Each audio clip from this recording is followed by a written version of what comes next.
तो घरच्यांना रोजची रोज सांगायचं सगळं की आज काय केलं मी, काय अभ्यास केला. कितीही महत्वाचं काम असू दे बाहेरचं, ते पहिला प्रेफरन्स विद्यार्थ्यांना देतात त्यांचे डाऊट सॉल्व्ह करण्यामध्ये. सरांच्या क्लासच्या बाहेर एकदा खूप मोठे अधिकारी थांबले होते, तरी सर 5 मिनिटं राहिले फक्त क्लासला, तर सर 5 मिनिटं ही क्लास घेऊनच गेलते. आज त्यांनी सरांनी असं काय केलं नाही की सर बाहेर कोण आलेत मोठे माणसं म्हणजे सोडून गेले काय. त्यावेळेस तू एक्झामची तयारी करत असताना तुझ्या लाईफमध्ये डाऊन फेज आलता, त्यावेळेस तू काय केलं? माझ्या जर्नीमध्ये फक्त RCCचाच वाटा आहे.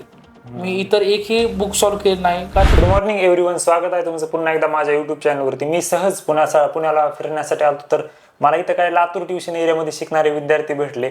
तर आज माझ्यासोबत एक विद्यार्थी आहे जो की COEP कॉलेजला शिकत आहे आणि तो आपल्या RCC मधला विद्यार्थी आहे. हे बघून खूप आनंद झाला, कारण आजकाल बघितलं गेलं तर प्रत्येक कॉलेजमध्ये, इंजिनिअरिंग असेल, मेडिकल कॉलेजमध्ये असेल, मोठे गावकर सरांचे विद्यार्थी भेटतात. त्यावेळेस असं वाटतं की यार, लातूरमध्ये शिकणारे विद्यार्थी आज इतके मोठे होत आहेत. हे बघून मनाला खूप आनंद होतो. स्वागत आहे तुझं आमच्या चॅनलवरती. तुझं इंट्रोडक्शन दे आणि तुझे किती मार्क्स, रँक काय आले तेवढं सांगावं. माझं नाव समर्थ अनिल फडतरे. मी RCCला होतो. मी 10वीला CBSE बोर्डमध्ये शिकून आलो होतो. मी 11वी-12वीला एक ॲव्हरेज विद्यार्थी म्हणूनच गेलतो. मला MST CET PCM मध्ये 99.91% मिळून माझा महाराष्ट्रात क्रमांक आला. कितवा क्रमांक आलता? माझा 199वा क्रमांक आलता. 199 ऑल महाराष्ट्र. अरे वा. त्यावेळेस तू एक्झामची तयारी करत असताना तुझ्या लाईफमध्ये डाऊन फेज आलता, त्यावेळेस तू काय केलं? हो, माझ्या लाईफमध्ये खूप डाऊन फेज आलते. तर त्यावेळेस मला माझ्या एका मित्राने सांगितलं की तू मोठ्या सरांना भेट.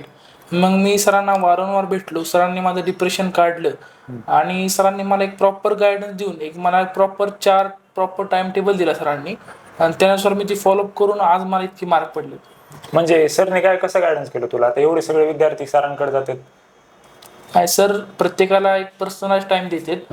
त्यात सरला आता आज एवढा मोठा 25 वर्षांचा अनुभव आहे, तर सर विद्यार्थी बघूनच सांगतात की त्याला काय केलं पाहिजे, काय नाही केलं पाहिजे.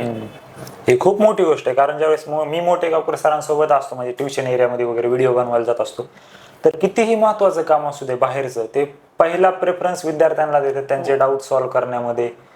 ही खूप मोठी गोष्ट आहे. हो, ते अगदी बरोबर आहे. आम्ही एकदा पाहिलं होतं, एकदा सरांच्या क्लासच्या बाहेर एकदा खूप मोठे अधिकारी थांबले होते, तरी सर 5 मिनिटं राहिले फक्त क्लासला, तर सर 5 मिनिटं ही क्लास घेऊनच गेलते. आज त्यांनी सरांनी असं काय केलं नाही की सर बाहेर कोण आलेत मोठे माणसं म्हणजे सोडून गेले काय काय.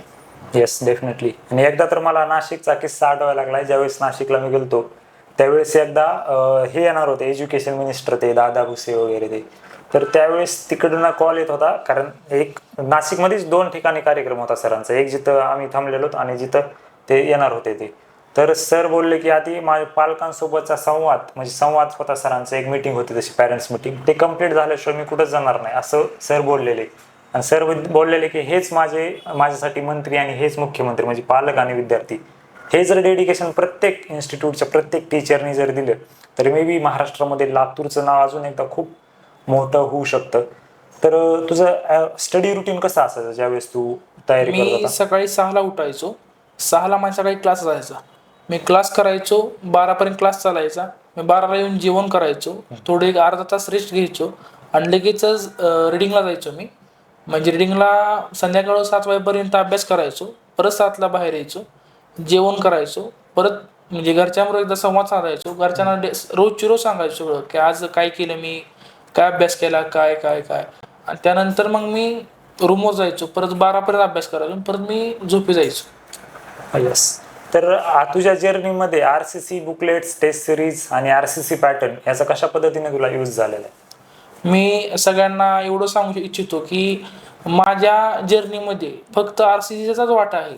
मी इतर एकही बुक सॉल्व्ह केलं नाही, का तर त्याची गरजच पडली नाही. यांच्यातच एवढा मोठा बुकलेट आहेत, DPP आहेत, रोजची रोज क्वेश्चन सॉल्विंगला दिले जाते, तेवढंच सफिशियंट होतं. मग तेवढंच करणं होत नाही सगळ्या विद्यार्थ्यांना, त्यामुळे दुसरे टेक्स्ट बुक सॉल्व्ह करण्याची गरजच नाही.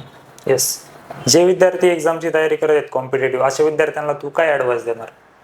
मी त्यांना एकच ॲडवाइस देऊ इच्छितो की त्यांनी फक्त कन्सिस्टन्सी पाळली पाहिजे आणि हार्डवर्क केले पाहिजे. आपल्या टीचर्स त्यांनी फॉलोअप केलं पाहिजे. टीचर जे सांगतात ते काही चुकी सांगत नसतात. ते पहिल्यांदा सगळ्यालाच वाटतं की टीचर थोडंसं चुकीचं बोलतात किंवा वेगळं सांगतात किंवा आपल्या टाइम टेबलला मॅच करत नाही किंवा हे खूप डिफिकल्ट आहे. हे पहिल्यांदा डिफिकल्ट वाटतं, परंतु ते परत म्हणजे सिम्पल वाटू लागतं जर तुम्ही डेली रुटीनला ते फॉलो करायला केलं तर. Yes definitely. तर आता COEP कॉलेज पुणे तुला कसं वाटलं, काय रिव्ह्यू देशील कॉलेजबद्दल? COP कॉलेज एक बेस्टच कॉलेज आहे. त्यात काय म्हणजे अख्ख्या महाराष्ट्राला नाही तर अख्ख्या भारत देशाला माहिती आहे की COP कॉलेज काय आहे ते. COP कॉलेजला नुसते महाराष्ट्राचं नाही तर इतर स्टेटमधले सुद्धा CET देऊन येतात. कारण असं की COP हे नॅशनल लेवल इन्स्टिट्यूट आहे. मी आमच्या कॉलेजबद्दल एक अजून सांगू इच्छितो की जे आज आपण बघतो की आता famous IPS officer shepherd boy म्हणजेच बिरजू डोने, तोही आमच्याच कॉलेजचा 2020चा पास आउट आहे. आणि असे आमच्या कॉलेजमधून खूप IPS IAS घडलेले आहेत. आणि आमच्या कॉलेजचा प्लेसमेंट रेट खूप जास्त आहे. Yes definitely. एका IIT NIT सो कम्पेअर केलं जाईल चांगले माहिती एवढा प्लेसमेंट रेट चांगला आहे. तर तुझ्या घरामध्ये तू एकटाच इंजिनियर आहे का अजून कोणी इंजिनियर आहे? नाही, मी आमच्या घरामध्ये एकटा इंजिनियर नाही. माझी एक सख्खी मोठी बहीण जिचं नाव ज्ञानेश्वरी आहे. ती COP कॉम्प्युटर सायन्स मध्ये शिकत आहे. तिला last year MST CET PCM मध्ये 99.98% मिळले होते आणि तीही RCC स्टुडंट आहे. म्हणजे तू पण RCC चा विद्यार्थी, तुला पण 99% काहीतरी होते? 99.91. 99.91. तुझी सख्खी बहीण ती पण RCC ची विद्यार्थिनी, तिला किती होते? 99.98. 99.98. आणि दोघं पण सेम कॉलेजला आहेत? Same college same branch. ती अरे वा. सिनियर आहे माझी आता. ती तुझी सिनियर आहे का, म्हणजे 1 वर्षांनी का? हो. चांगली गोष्ट आहे अरे, खूप इन्स्पायरिंग स्टोरी आहे तुझी. तर विद्यार्थी मित्रांनो आणि पालकांनो, महाराष्ट्राच्या कानाकोपऱ्यातनं मी तुमच्यासाठी अशा इन्स्पायरिंग स्टोरीज आणत असतो. तर अशाच पद्धतीच्या स्टोरीज पाहण्यासाठी तुम्ही आमच्या YouTube चॅनलला सबस्क्राईब करा. आणि याची स्टोरी पण खूप इन्स्पायरिंग होती.